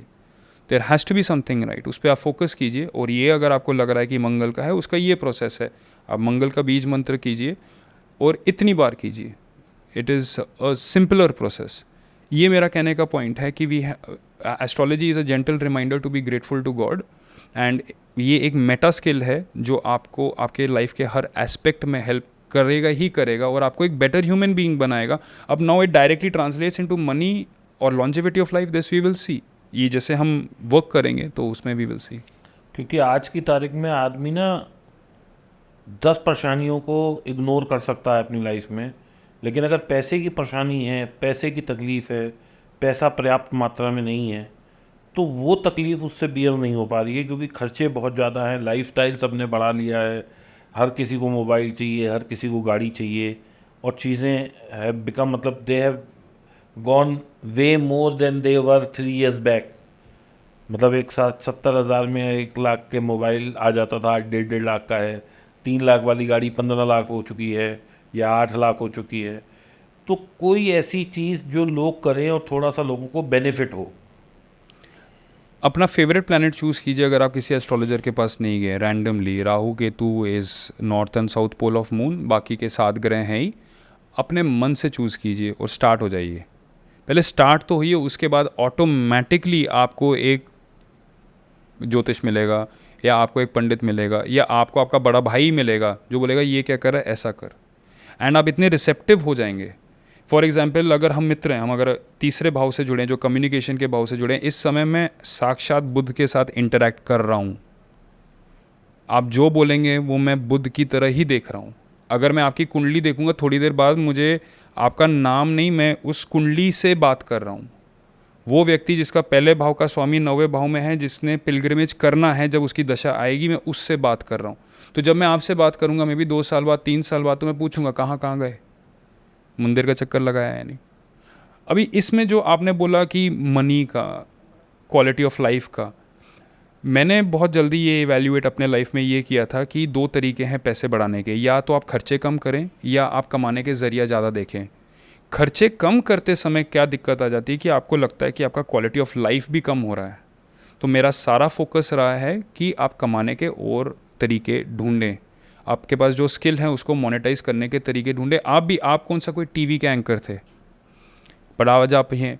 दिस इज़ अ प्रूफ कि जब आप अपने आप को अप्लाई, और किसी ने किसी को नहीं रोका एक पॉडकास्ट रखने। फॉर एग्जांपल, कई बार लोग वीडियोस लिखते हैं और बोलते हैं ये किसको बुलाया या ये कौन ले रहा है। आपको किसने रोका है? आप कीजिए। It's not so easy. अपना बहुत आसान है। पुणे से उठ के फ़्लाइट पकड़ना, गुड़गांव में रहना, गुड़गांव से मेट्रो लेके नोएडा तक आना, फिर यहाँ पे आके एक मीटिंग करना, फिर वापस वहाँ पे जाके अपना लाइफ ऐसे जीना जैसे कुछ नहीं हुआ है। It's not so easy. करके तो देखिए। शुक्र जब योग कारक नहीं होगा तो आप कैसे करेंगे ये? It's not possible. तो आपको अगर So whatever we are doing today, if we are sitting here, there has to to be a be, reason. There has to be. If you are healthy, alive, happy, मतलब आप अपने आप personality देखिए। आप you are a good looking set of people. It cannot be कि आप खराब ग्रह लेके घूम रहे हैं। अगर आप इतना लाइफ जी भी चुके हैं, इट इज़ नॉट पॉसिबल। आप बहुत शानदार ग्रह लेके जा रहे हैं। आप जस्ट रियलाइज़ कीजिए कि कौन से स्ट्रेंथ हैं, उस पर आप बार बार अपने आप को उस जगह पे डालते रहिए जहाँ पे वो ग्रह खुश होता है। आप देखिए, अगर आपकी शुक्र की दशा चल रही है, आज आप यहाँ पे आप गाना स्टार्ट कीजिए, आप एक्टिंग कीजिए, आप मॉडल, आप कुछ भी कीजिए जो आप फैशन कीजिए, ठीक है। शुक्र को मौका तो दीजिए चौका छक्का मारने का। अगर आप कहीं शुक्र की दशा चल रही है और आप काम करें टाइल्स का, तो वो तो शनि के हो गए ना, ठीक है। तो आपको ये देखना पड़ेगा कि आपका ग्रह कौन। फॉर एग्जांपल, मैं अपना एग्जांपल, मेरे इस समय चंद्रमा की दशा चल रही है, अगली मेरी दशा मंगल की है, तो मैं क्या कर रहा हूँ, ये जो प्रॉफिट आ रहे हैं उससे ज़मीन खरीद रहा हूँ, क्योंकि मंगल भूमि का कारक है। तो ज़मीन खरीदूंगा तो फिर शायद कुछ बढ़ेगा ना। अभी खरीदते खरीदते गलतियाँ भी करूँगा, तो अब जब मैं गलतियाँ करके सीखूंगा, उसके बाद 7 साल की दशा है ना, उसके बाद मंगल की, मैं सीख के फिर मैं भी मॉल खड़ा कर रहा हूँ। किसको क्या पता। कुछ जो ट्रेनिंग होता है, जो एक फ्लैट लेके बंदा सीखता है, जो एक कमर्शियल ऑफिस लेके बंदा सीखता है, वो सीखता है, वो उसके सीख का हिस्सा बन चुका है। अब जब मैंने वो सीख लिया और देख लिया अप एंड डाउन और नेगोशिएशन कैसे करना है, अब मैं अपने आप को पूछता हूँ, how could I done it better. मैंने क्यों उसको इतना पैसा दिया, क्या मैं थोड़ा और नेगोशिएट करता क्या। जब मेरे को बिल्डर कॉल करता है पैसा देने के लिए, मेरे अकाउंट में पैसा होता है, मैं होल्ड करके रखता हूँ। मैं बोलता नहीं है पैसा, इंटरेस्ट कैलकुलेट कर रहा हूँ, मैं 20 दिन बाद दूंगा तो, 25 दिन बाद दूंगा तो इतना 1000 रुपये एक्स्ट्रा आ जाएंगे। मुझे मज़ा आता है मुझे इन सब चीज़ों में, इसमें तंगी नहीं, इज़ जस्ट फन। ये हमारे प्रोसेस का है। तो आप रेडी होइए कि आपकी क्या दशा आ रही है, क्या दशा आने वाली है, उस हिसाब से अपने आप को पोजीशन कीजिए एंड प्लैनेट्स को मौका दीजिए। जो प्लैनेट आपके अंदर सबसे ज़्यादा एक्टिव है, जो आपको सबसे ज़्यादा बेनिफिट दे सकता है, उसकी स्किल्स पे ज़्यादा काम कीजिए। आप नेचुरली भी वहीं पे ही होंगे। जो लोग नहीं होते हैं वो बहुत दुखी होते हैं पूरे लाइफ में। वो यही सोचते रहते हैं मेरे में इतना टैलेंट है, पर मैं यहाँ पे अप्रिशिएट ही नहीं हो रहा हूँ। तो इसमें मैं एक सवाल और पूछना चाहूँगा, क्योंकि मैं भी थोड़ा सा कभी कभी एस्ट्रोलॉजी, मैंने जैसे बताया 6-7 साल पहले मैं गया। तो मान लीजिए मेरी जो मेरा लग्न है या जो भी मेरा चार्ट है, उसमें मान लीजिए शनि मेरा कारक ग्रह नहीं है, या शनि मेरे एंटी है, या शनि मेरे को दुखदाई ग्रह है, और अब शनि की ही माँ दशा चल रही है और मैं उसका ही मंत्र करना लग जाऊँ, हाँ। तो वो तो और ज़्यादा नहीं, वो force के बहुत साथ- रिलीफ होगा आपको। बहुत मंत्र मतलब it's the ultimate donation, it's the donation of time. You are pleasing that planet, आप टाइम दे रहे हैं, टाइम दे रहे हैं। आप टाइम दे रहे हैं, इट्स दी अल्टीमेट डोनेशन। किसी मतलब वो जो पीपल के पेड़ में करना है या शनिवार को चींटियों को खाना खिलाना है, उससे आई डोंट थिंक सो इतना इम्पैक्ट होता है जितना जस्ट बैठ के आपने शनि का नाम लिया हो 92,000 बार। अच्छा, हाँ जी, और आपको देख के मुझे नहीं लगता कि शनि खराब होगा। मैं I M Yes. Just talking, मतलब Yes. That was an example. Yes, क्योंकि जो मैं व्यक्ति अपने बारे में इंडस्ट्री नहीं बात कर जी, रहा। जो व्यक्ति इंडस्ट्रीज़ में काम कर चुका है और जो व्यक्ति लोगों से काम करवाना जानता है, उसका शनि खराब होने के चांसेस बहुत कम होते हैं। वो तो देख के भी पता लग जाता है। शनि योग कारक ही होगा। जस्ट ये हो सकता है कि शनि खराब भाव में बैठा होगा, वो आपसे मेहनत करवा सकता है ज़्यादा, आपसे ट्रैवल करवा सकता है ज़्यादा, तो दैट इज़ इट। उसके लिए आप जस्ट बीज मंत्र जाप करें। शनि देव जी तो वैसे भी मेहनत कराते हैं, मतलब Yes. अगर आप मेहनत करोगे तो वो फल देते हैं। अगर Yes. आपके फेवर में होंगे तो वो फल देंगे ही देंगे। Yes. बट उनको एक ही चीज़ चाहिए, कंसिस्टेंसी चाहिए। यस यस, शनि और मंगल बिल्कुल ऑपोजिट हैं। मंगल इज़ नाउ, मुझे अभी करना है, मुझे माउंट एवरेस्ट ही चढ़ना है। शनि वैसे नहीं देखेगा। शनि देखेगा कि ये पहाड़ है, पहाड़ को चढ़ने का प्रोसेस क्या होता है, पहले ये डंडा लगाऊंगा, फिर मैं एक स्टेप चढ़ूंगा, फिर मैं दूसरा। वो पहाड़ देखेगा भी नहीं, वो बस प्रोसेस पे ही फोकस करेगा। एंड जब आप वो अपने 7.5 साल उसमें निकाल लेते हैं, उसके बाद आप वर्ल्ड के बेस्ट माउंटेनियर बनते हैं। आपको कोई स्टॉप नहीं करता। For example, Narendra Modi prime minister बना 7.5 में और टिका रहा। I give it you in writing, no one will ever forget him, not because he is the Indian prime minister. बहुत प्राइम मिनिस्टर आए, मुझे शायद हो सकता है पिछले कुछ प्राइम मिनिस्टर्स का नाम भी याद ना हो, बट ये बंदा नहीं जाएगा अब। 7.5 में दिया हुआ रिजल्ट, 7.5 में स्टार्ट किया हुआ काम के वो छोड़ने के मैक्सिमम चांसेस हैं 7.5 में ही। फॉर एग्जाम्पल, अगर आपके 7.5 चल रहे हैं, लेट अस से आपके 7.5 को चलते हुए 1-1.5 साल हो गया और आप 1-1.5 साल से ये काम कर रहे हैं, तो मैक्सिमम चांस इस काम को छोड़ने का भी यही टाइम पे है। बट सपोज़ आपने नहीं छोड़ा, आपने 7.5 साल निकाल दिए, आपने मेहनत की, आप रेगुलरली पॉडकास्ट पे आए, आपने स्टूडियो बुक किया, आपने सारा काम किया, प्रिपरेशन के साथ आए, जस्ट फिर उसके बाद नाउ इट इज़ शनि's टर्न।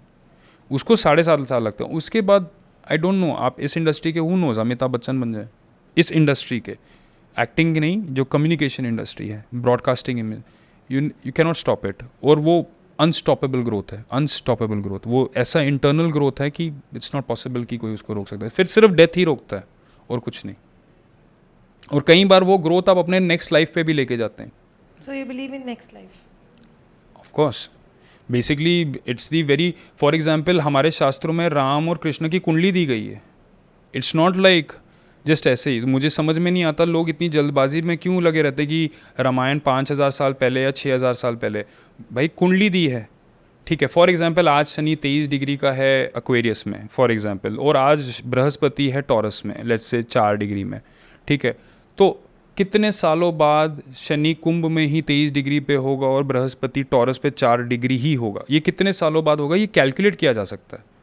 तो अभी जब उन्होंने राम की कुंडली आपको दे दी, अब बैकवर्ड कैलकुलेट करेंगे तो आपको दिख जाएगा कि उसको 43,20,000 ईयर्स के करीब लगते हैं उसी स्टार फॉर्मेशन को।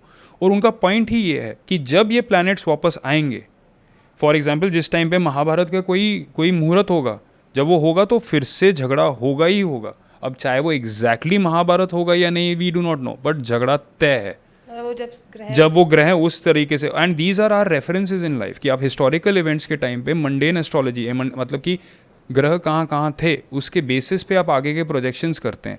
और it is what it is, it is projection. जैसे एक इकोनॉमिस्ट का प्रोजेक्शन हो सकता है, तो इकोनॉमिस्ट कितनी बार करेक्ट है? मैं आपको 100 एग्जाम्पल दिखा सकता हूँ। ग्रेट डिप्रेशन से पहले इकोनॉमिस्ट बोल रहे हैं कि इससे बढ़िया मार्केट दुनिया में, इकोनॉमिस्ट नोबेल प्राइज विनर्स, इससे बढ़िया मार्केट कुछ नहीं। और 3 दिन बाद डिप्रेशन स्टार्ट। तो अगर इतने पढ़े लिखे लोग गलत हो सकते हैं, तो एस्ट्रोलॉजर का काम प्रिडिक्ट वैसे करना है भी नहीं। एस्ट्रोलॉजर का काम बोलना है ये आपके मुहूर्त था बर्थ का, ये आपकी D1 चार्ट है, ये आपके वर्क कुंडली है और इसका मतलब ये है, बाकी आपका डिसीजन है। साहिल जी, एक अभी आपने जो ये ज़ोडिएक साइंस की बात करी, ये मुझे ना हमेशा कन्फ्यूजन होती है। जो ये ज़ोडिएक साइन होते हैं, ये डेट ऑफ बर्थ के हिसाब से होते हैं या नाम के इनिशियल के हिसाब से होते हैं? नाम के इनिशियल के हिसाब से बेसिक, हिंदी में हम नाम के इनिशियल के हिसाब से क्योंकि रखते हैं। मैं अगर वैसे देखूं, अगर मेरे को कोई इंडियन पंडित जो हिंदी वाली कुंडली देखता है, वो कहता है कि आप जो है एक मान लीजिए तुला राशि में हैं और आपका तुला राशि बन रही है। लेकिन अगर मैं अंग्रेजी अखबार या उसमें देखूं डेट ऑफ बर्थ के हिसाब से, तो मेरी कैप्रिकॉर्न बन रही है। किसी हिसाब से मेरा लग्न चार्ट कुछ और कह रहा है। ये कन्फ्यूजन क्यों है? What is this? आपका डेट ऑफ बर्थ क्या है? मतलब जिस मंथ बता दीजिए। दिसंबर। दिसंबर कौन सी? 27। तो आप कैप्रिकॉन कैसे हो सकते हैं? अभी देखिए हम मकर संक्रांति, मकर इज कैप्रिकॉन। नहीं तो इंग्लिश मैं इंग्लिश तो गलत है ना, इंग्लिश अच्छा, तो वो गलत वो है। तो कंप्लीटली गलत है ना, दे आर जस्ट रॉन्ग। वो तो खुद ही भी बोल देंगे हम गलत हैं। क्योंकि वो तो मंथ वाइज चलता है ना। हाँ, वो सन साइन है, सूर्य किसकी राशि में है। अभी देखिए 14 जनवरी को लेट से मकर संक्रांति होती है, तो Makar is Capricorn in English. Sankranti means transit of sun, यानी कि 14 जनवरी को सूर्य का गोचर होता है मकर में, तो मकर से पहले आता है धनु। तो एक्चुअली अगर आप किसी भी वैदिक एस्ट्रोलॉजी के पास, पंडित के पास चले जाएंगे और बोल देंगे कि आपका दिसंबर के एंड में आपका बर्थडे है, वो आपको सीधा बोलेगा आपका सूर्य धनु में ही है, आपका सन साइन सैजिटेरियस है। बट क्या आपका सन साइन सैजिटेरियस है उसके बेसिस पे मैं बैठ के पूरा प्रेडिक्ट करूंगा, तो फिर उसमें पीएचडी क्यों करेगा आदमी? ये तो बहुत ईजी है। फायर एलिमेंट में फायर साइन का सन है, जुपिटर रूलिंग है, आप रिलीजियस होंगे, स्पिरिचुअल होंगे, ये तो बहुत ईजी है, ये तो कुछ भी नहीं है। इसके लिए थोड़ी ना कोई पीएचडी करता है, ठीक है। ये सिर्फ सूर्य का हो गया। वो सूर्य आगे जाके बहुत कैलकुलेशंस होती हैं उसके बाद ये बोलने के लिए कि वो आपके लिए अच्छा भी है या नहीं अच्छा है। और अब ये सूर्य हो जाएगा, चंद्र हो जाएगा, बाकी के सारे 9 ग्रह हो जाएंगे, तब आपको एक दिखेगा यूनिक, ये है यूनिक। मतलब हो सकता है कि आप एरीज हो सकता है, बट आप 1 डिग्री के एरीज हैं, आप 5 डिग्री के एरीज हैं, मैं 9 डिग्री का एरी हूँ, हमारे नवांश कुंडलियाँ पूरी अलग होंगी। तो अभी जैसे दीपक का है, तो ये according to that English one he is not a Capricorn. According to US ones he is a Capricorn, but according to the Hindu ones he is a Sagittarius, sun in the sign of Sagittarius, जो दिसंबर and का होता है। चलिए, बहुत हुई बातें astrology की, वापस आते हैं अपने कोर सब्जेक्ट पे कि कोई ऐसा मूल मंत्र पैसा कैसे कमाया जाए। तो आप क्या समझते हैं, कोई एस्ट्रोलॉजर बन के ज़्यादा पैसा कमा सकता है या ट्रेडिंग करके कर सकता है, मार्जिन बहुत ज़्यादा है एस्ट्रोलॉजी या में। किसी और चीज़ पे करके पैसा बना सकते हैं? क्योंकि हमें तो लोगों को ये बताना है कि पैसा कैसे बन सकता है, और अगर हम उस राह में उनकी मदद कर सकें तो वो बहुत अच्छा है। टिपिकली डिपेंड्स कि सामने कौन है। मैं कुछ दिन पहले किसी से बात कर रहा था, वो 35 साल का था और वो रिक्शा चला रहा था, और वो यही बोल रहा था पैसों की बहुत तंगी है। तो मेरा आंसर यही था, घर चलता है? बोला हाँ चलता है। तो जैसा अभी तक घर चलता है ना, सक्सेस वहीं से आने वाला है। अगर रिक्शा चलाते चलाते सक्सेस आया, अब अपने आप से यही पूछो कि और रिक्शा कैसे लाएं, और लोगों को काम पे कैसे लाएं। ये मत सोचो कि रिक्शा चलाते तुम अचानक से सेब बेच के पैसा कमा लोगे। Grass is greener on the other side. तो आप जो कर रहे हैं वो किसी कारण से ही कर रहे हैं, और अगर आपको वहाँ से फाइनेंशियल सक्सेस दिख रहा है तो उसको ज़्यादा करने पे ही होगा। सारा गेम चेंज होता है जब आप बोलते हैं कि मैं नया ऐसा क्या करूँ कि मैं सक्सेसफुल हो सकूँ। अब कर रहे हैं लोग, स्टॉक मार्केट में ट्रेड कर रहे हैं, निरंतर लॉस हो रहा है, कई सालों से लॉस हो रहा है, फिर भी बेचारा कहीं से जोड़ तोड़ करके, मकान बेच के, करके कुछ करके फिर कोशिश करता है, फिर लॉस हो जाता है, तो क्या करे? That means he is doing it for a reason of loss, या इसमें भी कामयाबी मिल सकती है? कोई उसका मूल मंत्र है जो वो बेचारा नहीं अडॉप्ट कर पा रहा? समझदार को इशारा काफ़ी हो जाना चाहिए, आपको इतना टाइम नहीं लगना चाहिए। अभी जैसे मैं सिंगर नहीं बन सकता, तो मुझे कितने साल लगेंगे ये समझने में कि मैं लता मंगेशकर या सोनू निगम नहीं बन सकता। अब यही सवाल रहा, मैं क्रिकेटर नहीं बन सकता, तो मुझे कितने साल लगेंगे ये समझने के लिए मैं एक्चुअली इंडियन क्रिकेट टीम के लिए नहीं खेल सकता। और दुनिया में कौन है ऐसा जो बोल सकता है कि तुम गाओ मत या खेलो मत? हर कोई अपनी जगह पे ही एडवाइस दे सकता है। तो मैं भी अपनी जगह से यही एडवाइस दे सकता हूँ कि हिस्टोरिकली जहाँ से आपको सक्सेस आया है, आपको आगे जाके भी वहाँ से आने के योग पूरे बनते हैं। ये विदाउट एनी कुंडली है। अब सवाल है, जब आप कुछ नया करते हैं तो मेरा सोचने का तरीका अलग आता है, मैं एलिमिनेट करता हूँ। तो मैं जिस परिस्थिति में था, मेरे साथ सवाल था, क्या मैं एक फैक्ट्री में काम कर रहा था, सवाल ये, क्या मैं अपनी फैक्ट्री खड़ा कर सकता हूँ? बिल्कुल ही नहीं। क्या मैं अपना दुकान खड़ा कर सकता हूँ? स्कोप ही नहीं है, इन्वेंट्री पूरा सब कुछ। क्या मैं अपना कॉल सेंटर या कोई सर्विसेज रन कर सकता हूँ? आईटी कंपनी, आईटी आता नहीं। मैं कर क्या सकता हूँ? तो मेरे लिए बचा ही ये था कि यही एक जगह जहाँ पे मैं ऑनलाइन आके कुछ कर सकता हूँ जिसमें एक्चुअल फाइनेंशियल ट्रांजैक्शन हो रहा हो। तो वो प्रोसेस ऑफ एलिमिनेशन से मैं यहाँ पे आया। पर मैं जहाँ पे भी जाता, चाहे उस समय मैं मेहनत के मूड से गया था, मैं 2015 में चाहे मैं दुकान खोलता या खेती करता, मेहनत तो मैं बहुत करता, but it is just by process of elimination कि मैं मार्केट में आया। एंड यही मैं आपके व्यूअर्स को बताना चाहूँगा कि डोंट थिंक कि it is very easy. Games देख के बैठे रहना भी इतना ईजी नहीं है, बहुत मुश्किल है, बहुत मुश्किल है, डर लगता है, it's not easy. I completely agree कि हम लोग प्रॉफिट देखते हैं तो हमें लगता है हम बुक कर लें ताकि ये कम ना हो जाए। बिल्कुल, वहाँ बैठना भी बहुत डिफिकल्ट। बहुत डिफिकल्ट है। तो दोस्तों, मैं समझता हूँ कि हम लोगों ने आज बहुत अच्छी अच्छी बातें करी, पैसे को लेके, स्टॉक मार्केट को लेके, कुछ एस्ट्रोलॉजिकल एस्पेक्ट भी इसमें हमने डालने की कोशिश की, क्योंकि साहिल भाई जो है एक डॉक्टरेट कर रहे हैं, पीएचडी कर रहे हैं एस्ट्रोलॉजी में। तो ऐसा कॉम्बिनेशन मिलना बहुत मुश्किल होता है कि कोई आदमी सक्सेसफुल ट्रेडर भी हो और एस्ट्रोलॉजर भी खुद ही हो, क्योंकि हम जनरली एस्ट्रो हेल्प के लिए जाते हैं, किसी से पूछते हैं तो वो उसका डेप्थ समझ ही नहीं पाता कि हम उसे क्या कह रहे हैं, और वो सिर्फ ये कह के छोड़ देता है कि सर जुआ सट्टा आपको सूट नहीं करेगा, जबकि it is A calculative business and very profitable business अगर आप इसे सोच समझ के करें। ये कोई स्पेकुलेशन जुआ सट्टा नहीं है, ये एक प्रॉपर बिजनेस है जिसमें आप पैसा लगाते हैं, टाइम एफर्ट और मनी लगाते हैं और रिटर्न गेन होते हैं। और दूसरी चीज़, जो लोग इसे जुआ सट्टा कहते हैं उन्हें ये भी समझना पड़ेगा कि अगर आज मैं रिलायंस का शेयर खरीद रहा हूँ तो I am doing a partnership with Reliance. Reliance कोई छोटी कंपनी नहीं है, इंडिया की सबसे बड़ी कंपनी है। तो जब मैं उसमें शेयर खरीदता हूँ या फ्यूचर खरीदता हूँ तो मैं उस टाइम के लिए पार्टनर बनता हूँ उस कंपनी का। तो आज मुकेश अंबानी जी जो कि रिलायंस के चेयरमैन हैं, उनके साथ जुआ सट्टे वाली बात नहीं है कोई। So it is your perception how you take it. तो इसमें हमारी काफ़ी मदद की साहिल भाई ने कि हम समझें कि ये एक कैलकुलेटिव बिजनेस है, जुआ सट्टा नहीं है।